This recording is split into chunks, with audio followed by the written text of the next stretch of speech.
And climate change takes center stage on Capitol Hill today when key Democrats unveil a draft bill that's bound to get a very contentious debate underway. What are the terms and which industries stand to win or lose? Well, Bloomberg's Lindsay Arendt has details from Washington. And Lindsay, what is exactly in this bill? Well, the question is what's not in this bill as well, Betty. I mean, there's something for everyone to love and hate in this thing. It's more than 700 pages long. There's already been 3 drafts circulated in the last 24 hours, and yet there are still deliberate holes that were left in this bill at the same time. What I can tell you about some of the concrete elements contained within this proposal are, first of all, the bill aims for a 20% reduction in carbon emissions from 2005 levels by the year 2020. That goes further than the 17% mandated in the House bill that squeaked by, you'll remember, just last June. Both measures would require an 83% reduction in greenhouse gases from that 2005 baseline level by the year 2050. Now, as far as a cap-and-trade system goes, the bill creates that system that requires power plants and oil refineries and other utilities to cut carbon dioxide emissions.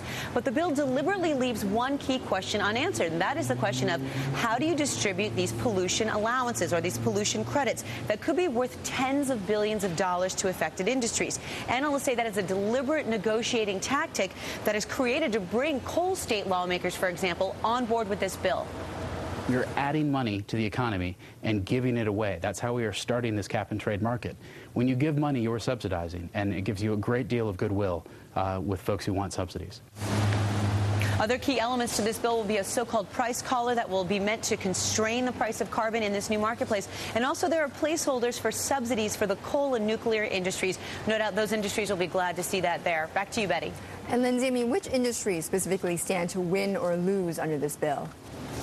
There's some definite winners and losers so far, according to analysts. First of all, the coal and nuclear industries are going to fare less poorly than expected. The financial services industry is expected to benefit simply because there's this new marketplace that's going to be created by this cap-and-trade system, and the financial services industry will be bound to manage them. Finally, some losers, obviously, oil refiners and oil companies that don't have natural gas assets. Back to you. Okay, Lindsay. Thanks so much, Lindsay Arendt in Washington.